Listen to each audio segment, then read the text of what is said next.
რამდენიმე წლის წინ Ferrari-ში საკმაოდ თამამი ნაბიჯი გადადგეს. შეიძლება ზოგისთვის სიგიჟეც კი იყოს და გადაწყვიტეს, რომ Ferrari შემოეთავაზებინათ ჰიბრიდული ვერსიით. ეს ამბავი რომ დაანონსდა, ძალიან ბევრ ავტომოყვარულს, მათ შორის მეც გული დაგწყდა, იმიტომ რომ მაინც ჰიბრიდი არ ასოცირდება სუფთა სისხლის სპორტთან, პერფორმენსთან და არ გქონდა რაღაც ისეთი მოლოდინები, რომ რაღაც კარგი პროდუქტი შეიძლებოდა გამოსულიყო ამ ყველაფრისგან, მაგრამ თანამედროვე ტექნოლოგიებმა და თანამედროვე რეგულაციებმაც იძულებული გახადა ძალიან ბევრი ბრენდი, რომ დაეპატარავებინათ ძრავები, შემოეტანათ რაც შეიძლება მეტი ელექტროობა და ნუ მოხდა ჰიბრიდიზაცია. ასე ვთქვათ, დაიწყო საავტომობილო სამყაროში ახალი ხანა, სადაც Ferrari არის ჰიბრიდი. შეიძლება გულდასაწყვეტი იყოს ესე ერთი შეხედვით, ერთი მოსმენით ეს ამბავი, მაგრამ დამერწმუნეთ, თავს დავდებ, რომ არაფრით ჩამოუვარდება ეს ავტომობილი სტანდარტული ძრავის მქონე ნებისმიერ Ferrari-ს თუ ნებისმიერ მის კონკურენტი ბრენდის მოდელს. როგორც ხედავთ, მზე უკვე ჩადის და ჩვენ დილიდან დავიწყეთ გადაღება და დაახლოებით 8 საათიანი გიჟური, ემოციებით სავსე, ექსტრემალური სვლის შემდეგ თამამად ვამბობ, რომ ეს არის სრულყოფილი Ferrari. მიუხედავად იმისა, რომ ჰიბრიდია და მიუხედავად იმისა, რომ 6 ცილინდრია. 1600-დან 1700 კილოგრამამდე გამოდის ეს ავტომობილი. შეიძლება არც ჩაითვალოს მსუბუქში, მაგრამ დღეს, როდესაც G90 არის 2 ტონა ნახევარზე მეტი, როდესაც ავტომობილები გახდა ელექტრო, როდესაც Taycan არის უკვე, რამდენია შენი Taycan 2 ტონა ნახევარზე მეტია, ხო? ხო, რომელიც 2-3 წამში ჩქარდება 0-დან 100-მდე. მაშინ ეს უკვე მართლა მსუბუქი ავტომობილი გამოდის.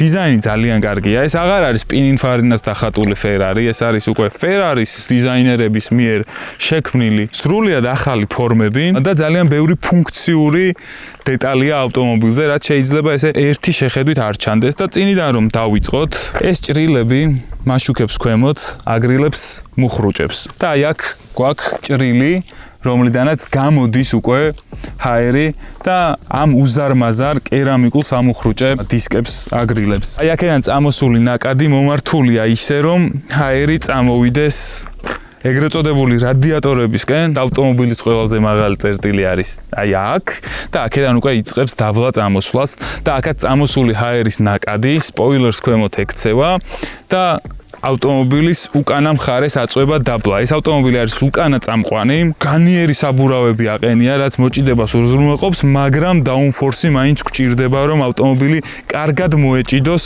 გზის საფარს და აი ეს ფორმები ამ ყველაფერს უზრუნველყოფს. ის ჰაერი, რომელიც უკვე არ ხვდება ინტეიქებთან, გადმოდის უკან და მოდის რადიატორებთან. და საბოლოო ჯამში ავტომობილი უკნიდან ძალიან ლამაზად მომრგვალებული ფორმებით, არა წახნაგოვანი, არა ბასრი, პირიქით მომრგვალებული გლუვი ფორმებით ძალიან ლამაზ ვიზუალს ქმნის და აქ გვაქვს შუშის ზედაპირი, რომელიც ფარავს Ferrari-ის ძრავს. სულ ბოლოს უკვე გვაქვს სპოილერი, რომელიც დამუხრუჭების დროს ამოდის და ავტომობილს ეხმარება ეფექტურ მუხრუჭი. ფაქტიურად კედელი ამოგდის, სარკეში თუ გამოვხედავთ, იმხელა გრადუსზე ამოდის. მაყუჩის დაბოლოება, თუ რა დავარქვათ, ესეთი ვიზუალი აქვს, ძალიან ლამაზი, მიმზიდველი. ეს რომ იყოს შავი ფერი, ამაში ცალკე თანხა უნდა გადაიხადო, იმიტომ რომ სტანდარტულად არის ვერცხლისფერი. დიზაინრული ენა წააგავს SF90. ზოგადად ამ მანქანაზე SF90-დან ძალიან ბევრი შტრიხია გადმოსული. ეს არის მისი შედარებით ბიუჯეტური ვერსია, მაგრამ მე ვიტყოდი, რომ ყოველდღიურობაში ეს ავტომობილი ჯობია, გასართობად ეს ავტომობილი ჯობია და ზოგადად ჯობია რომ ეს ყავდეთ, ვიდრე SF90 სტრადალე, რადგან ის უკვე ცოტა ისეთი სტილის ავტომობილია, რომ ეს ყოველდღიურად გამოყენება საკმაოდ დისკომფორტთან ასოცირდება, მოკლედ ჩემი აზრით. აქ გვაქვს საწვავის ჩასასხმელი აუზი, ხოლო მეორე მხარეს უკვე გვაქვს დამტენი პორტი. ახლა კი გაჩვენებთ როგორ გამოიყურება Ferrari-ის ძრავა, აი აქედან ხსნით ძრავს.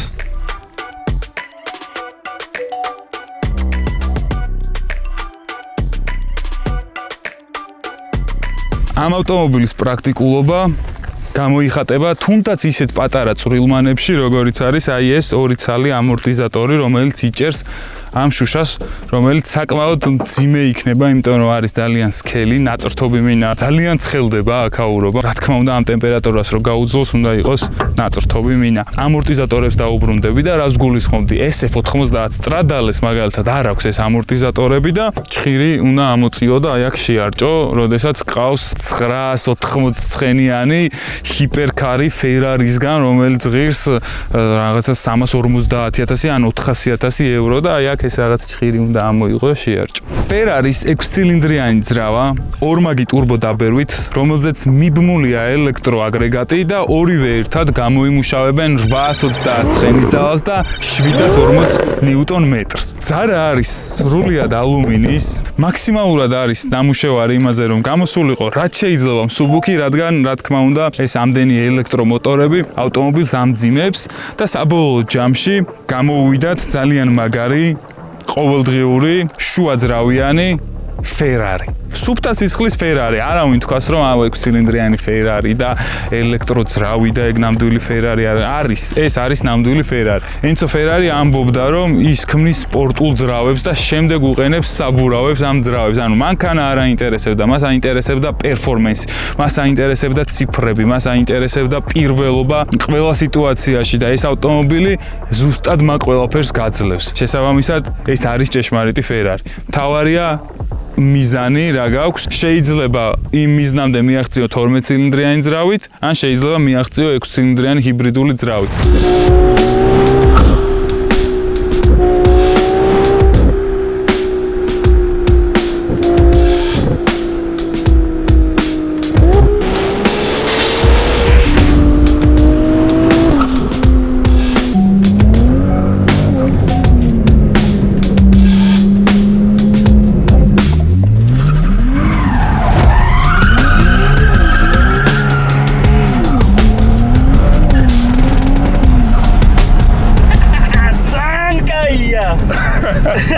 ამ 911 ტურბოესაც ვერ შევადარებ ემოციების თვალსაზრისით. აქ უფრო მეტი ემოცია მაქვს, აქ უფრო მეტი დრაივი მაქვს, მეტი ადრენალინი მაქვს.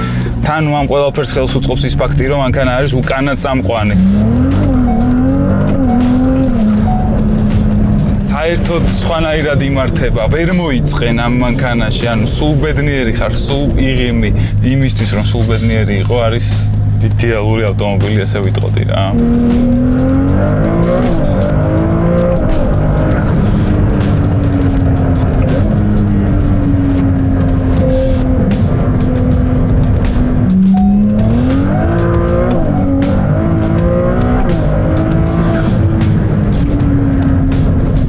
მიუხედავად იმისა, რომ არის 6-ცილინდრიანი ძრავი, საერთოდ არ გაქვს ის მომენტი, რომ 6-ცილინდრიანი Ferrari, არა. აჩქარებაში ძალიან მაგარია. ხმა ძალიან სასიამოვნო აქვს. მანქანა ძალიან ბასრია, პატარა კორექტირებებსაც იტყობს. აი დაახლოებით რო აგიხსნათ, ჯობია რომ 200 პლუსზე არ დაგაცემინოთ ამ მანქანის საჭესთან. საითაც მიმართავ ზუსტად იქ მიდის. იდეალურად გას გზაზე, უკანა წამყვანი ავტომობილი როგორც შეიძლება რომ იდგეს, იმის ფონზე ძალიან მაგრად დგას. და რაც უფრო უმატებს სიჩქარეს, იმდენად გაწვება ჰაერის ნაკადი, რომ კიდევ უფრო მაგრად და თავდაჯერებულად შედიხარ მოსახვევებში. სწორზე კი საერთოდ ვერც კი იგებ რა სიჩქარით მიდიხარ თუ არ შეხედავ, შესაბამისად საერთოდ არ გაქვს ის რაღაც სიჩქარის თანხლები. შიში დავარქვათ, მოდი, დავით გარეჯის გზაზე ვართ. ულამაზესი რელიეფია და ულამაზესი ხედები იშლება ჩვენს თვალწინ და არ ვიცი კაც რა უნდა გინდოდეს იმაზე მეტი, რომ ესეთი მანქანით ესეთ ადგილებში იღებდეს სიამოვნებას. ავტომობილს აქვს რამდენიმე რეჟიმი. ერთი არის ვეთ, ანუ სველი ზედაპირი, რაც ზოგადად ესეთი პერფორმანსის მქონე ავტომობილებს ახასიათებთ. 911 ტურბოესაც ჰქონდა. Ferrari-ებს ყველას ჰქონდა, რაც გადავიღეთ. და უკვე Ferrari-s ტრილოგია გამოვიდა ჩვენს არხზე, იმიტომ რომ ეს არის მესამე Ferrari, რომელსაც ვიღებთ აქ საქართველოში. და ვტესტავთ ისე, როგორც უნდა გაიტესტოს Ferrari. და არა მოფერებით. ვეთის შემდეგ ხშირ შემთხვევაში Ferrari-ს აქვს ხოლმე კომფორტი, მაგალითად რომას აქვს კომფორტ რეჟიმი. აქ პირდაპირ სპორტიდან იწყება სპორტი, რეისი, მერე უკვე გვაქვს traction control off და შემდეგ გვაქვს ელექტრონული სტაბილურობის გათიშვა და როდესაც მხოლოდ traction control-ი გაქვს გათიშული და არა ელექტრონული სტაბილურობა, მანქანა ცოტას მაინც ცურავს, კორექტირებები გიწევს, მაგრამ იცი რომ არ დატრიალდები. იმიტომ რომ საქმეშია ელექტრონული სტაბილურობის კონტროლი. და არ გაძლევს იმის საშუალებას რომ დატრიალდე, მაგრამ გაძლევს იმის საშუალებას რომ მოსახვევები გაიარო მხიარულად ისე როგორც შეეფერება უკანა წამყვან ავტომობილს, თხელი კუთხით ცოტათი კორექტირება რო გჭირდება და ბევრად უფრო სასიამოვნო პროცესი ხდება მოსახვევის გავლა ამ რეჟიმში. ასევე ავტომობილს აქვს ღილაკი, რომლითაც ვააქტიურებთ უსწორმასწორო რელიეფის რეჟიმს და ავტომობილი კიდევ უფრო რბილი ხდება, ბევრად კომფორტულად გადადის უსწორმასწორო რელიეფზე.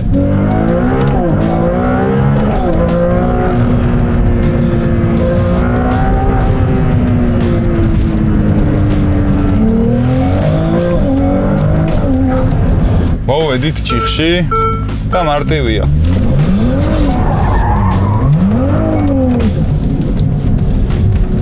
Easy.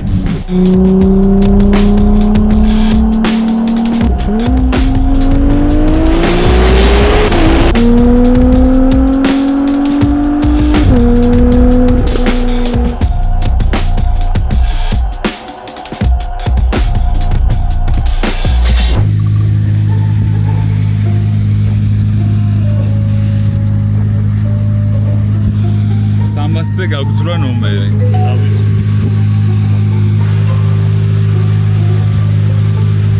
არა, კიდე დაუჭირეთ.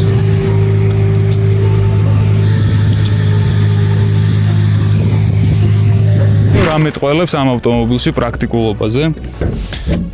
ეს არის სათავსო სივრცე, სადაც ახლა შეიძლება კამერაში კარგად არ ჩანს, მაგრამ ძალიან ბევრი რაღაცეები გვიყრია და კიდევ არის ადგილი რომ დავამატოთ ერთი საკმაოდ მოზრდილი ზომის ჩანთა. ესეთი პრაქტიკული და ამ ზომის საბარგული ძალიან ცოტა ავტომობილს აქვს, რომელიც ამას ეკონკურენტება, მოდი ასე ვთქვათ. SF90-ში საერთოდ ლეპტოპის ადგილია სულ მაქსიმუმ, შეიძლება ეგეც ვერ ჩადოთ. ამ ავტომობილით მისი პატრონი და ბევრმა იცით ვინც არის ამ ავტომობილის პატრონი, იყო საქართველოდან რომში. თბილისიდან წახვედით რომში ამ მანქანით და ჩამოხვედით უკან. აი რა არის ის, რაც ყველაზე მეტად გახსოვს ამ მოგზაურობით. 10000 კილომეტრი გავიარეთ და საერთოდ არ დავღლილვარ. პირიქით დავტრიალდებოდი და ისევ წავიდოდი. ძალიან ჩქარა, ძალიან კომფორტულად.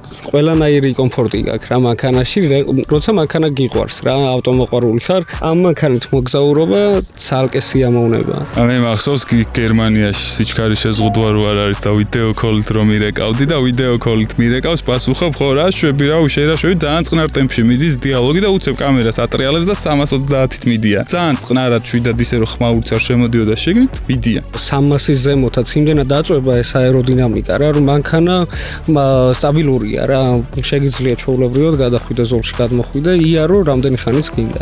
მე აქ დავემშვიდობები გიორგის, ხელცარიელს არ გაგიშვებთ ეს ნატახტარის ლიმონადი თქვენ და აი ამ წითელ ულამაზეს ვიზუალს შიგნიდან კიდევ უფრო ყვირალა და კიდევ უფრო ესეთი ეგზოტიკური ყვითელი ფერის ინტერიერი ამშვენებს. თავიდან Ferrari-ს ფერი იყო ყვითელი და არა წითელი. დღეს Ferrari ასოცირდება წითელ ფერთან, თუმცა თავდაპირველად Ferrari-ს ფერი იყო ყვითელი, რომელიც გამომდინარეობდა მარანელოდან, მაგრამ შემდეგ, როდესაც რბოლებში მონაწილეობდა Ferrari, ასე ვთქვათ, ფერების განაწილება ახლიდან მოხდა ბრენდებზე და Ferrari აი იქედან მოყოლებული უკვე გახდა წითელი, მაგრამ ეს ყვითელი ფერი დარჩა Ferrari-ს გერბზე, რომელიც დღემდე ასეა და ხშირად იყენებს ხოლმე Ferrari ყვითელ სხვადასხვა შტრიხებს ქარხნულად, ისევ ყვითელი ფერი დომინირებს.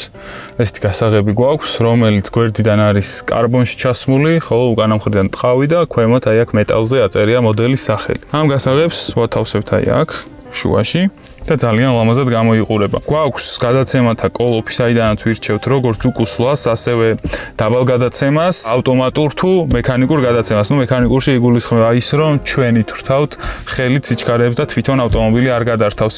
ძველი სტილის მექანიკური გადაცემათა კოლოფების ვიზუალს იმეორებს, პატივისცემაა ჩემი აზრით იმ ძველი კოლოფის მიმართ. გვაქვს ერთი ჭიქის ჩასადები და შემდეგ უკვე გვაქვს ტელეფონის უსადენო დამტენი, რომელიც არც ისე კარგად მუშაობს როგორც ყველა ავტომობილში. ერთ-ერთი უსადენო დამტენები, სადაც მომწონს, არის ახალი ჩინური ავტომობილები. ჩვეულებრივი სათამაშო საჭე, იმიტომ რომ ყველაფერი არის აი აქ, არსად არ გვჭირდება გახედვა. სენსორით ვქოქავთ ავტომობილს, უпростоრად ვთავთ, იმიტომ რომ თავიდან ელექტროძრავით იწყებს, შემდეგ პერფორმანსს რო დავაწყობთ, უკვე ესეთი ძალიან მაგარი ხმა გვესმის. მოდი დავაბრუნოთ ისევ ელექტროზე ავტომობილი. ჰიბრიდზე სანამ არ გახურდება, ახლა აღარ ჩააქრობს.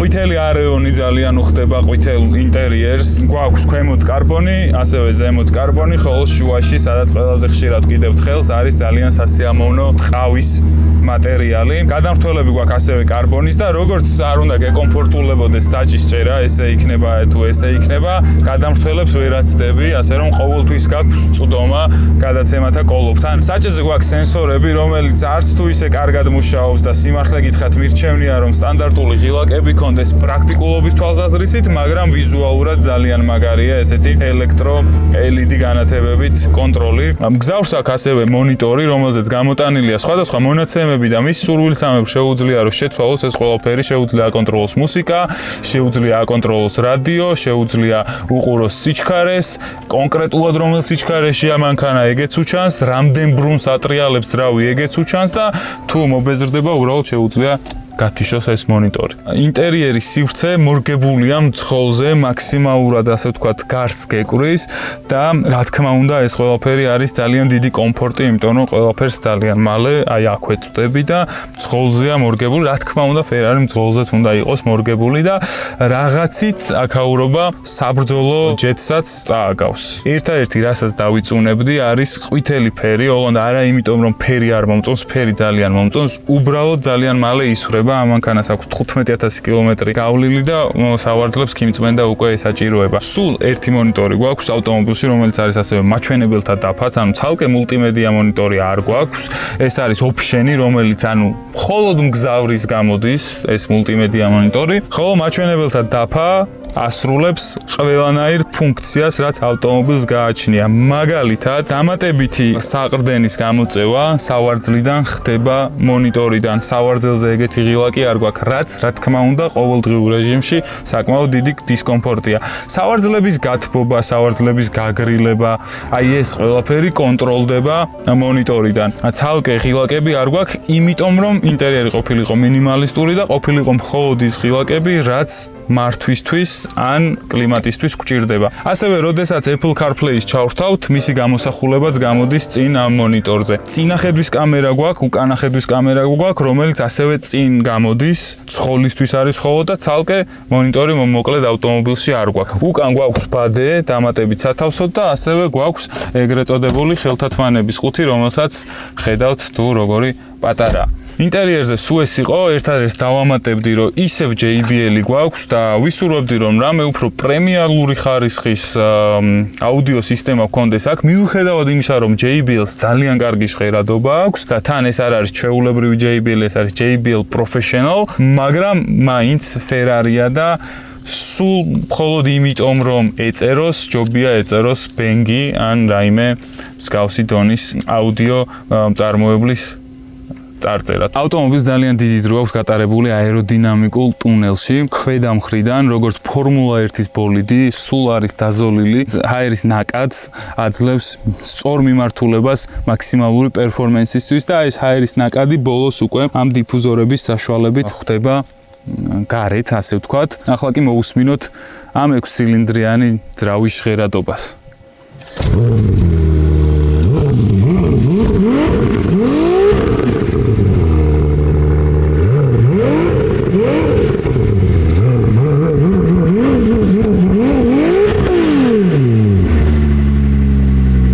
მეთანხმებით, რომ ძალიან მაგარი ხმა აქვს. დღეს ფორმულა 1-შიც კი 4 ცილინდრიანი ძრავები გამოიყენება, ასე რომ Ferrari-ს ვერ დავაკნინებ იმის გამო, რომ აქ 6 ცილინდრიანი ძრავი ჩადო. ძალიან დილეტანტური იქნება ჩემი მხრიდან, იმიტომ რომ კარგად მესმის, რატომაც მივიდნენ ამ გადაწყვეტილებამდე და დღეს გარდა იმის, რომ მესმოდა, ასევე ძალიან კარგად გამოვცადე და შევიგრძენი საკუთარ თავზე, თუ რატომ მოხდა ის ყველაფერი, რაც მოხდა ამ ავტომობილის ტექნიკურ ნაწილში. როდესაც დაბრკოლებასთან მივდივართ ქალაქში, სადაც ცოტათი უფრო მაღალი კლირენსი გვჭირდება, აქ დავაჭერთ ღილაკს ხელს და ავტომობილის ცხვირი აიწევა. და თან საკმაოდ ისეთ სიმაღლეზე იწევა, რომ უკვე კომფორტული და თავდაჯერებული ხდება ნებისმიერი დაბრკოლების წინაშე ეს ავტომობილი.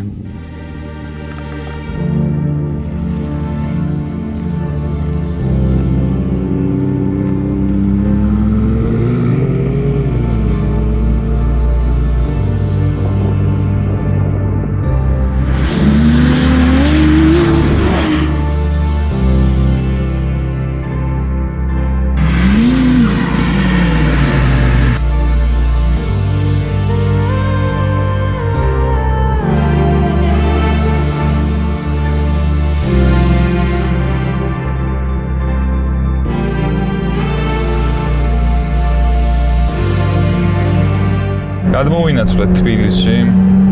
ძალიან ბევრი ვიარეთ დავით გარეჯის გზებზე, ძალიან მასი ამოვნა ამ მანქანამ.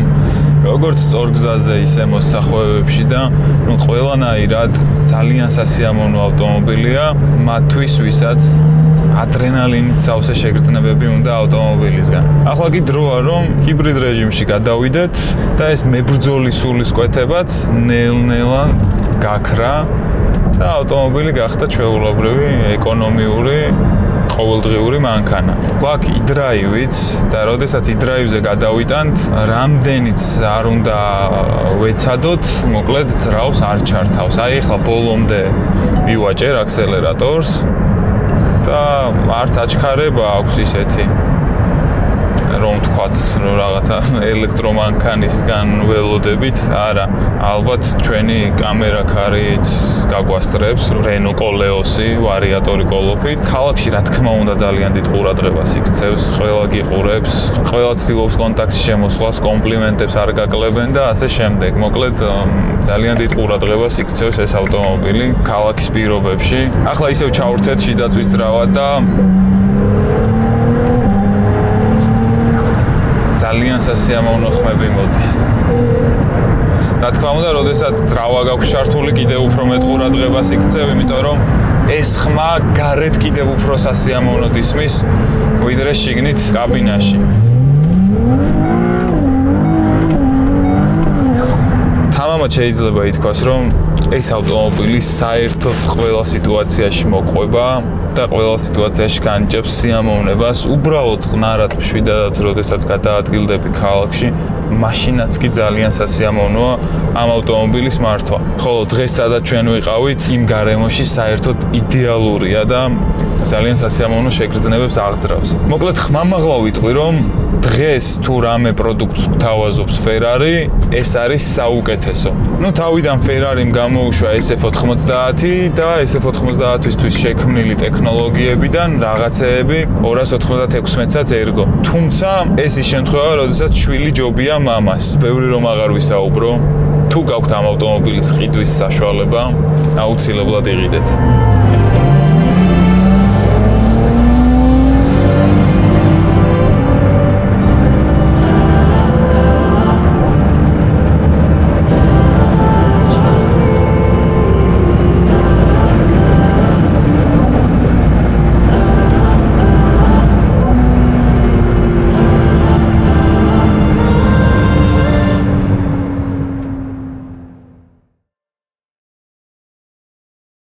რა თქმა უნდა, ეხა კიბეებზე ვერ ახვალ და ვერ ჩახვალთ, მაგრამ ყოველ შემთხვევაში პატარა ბორცვებზე გადახვალ.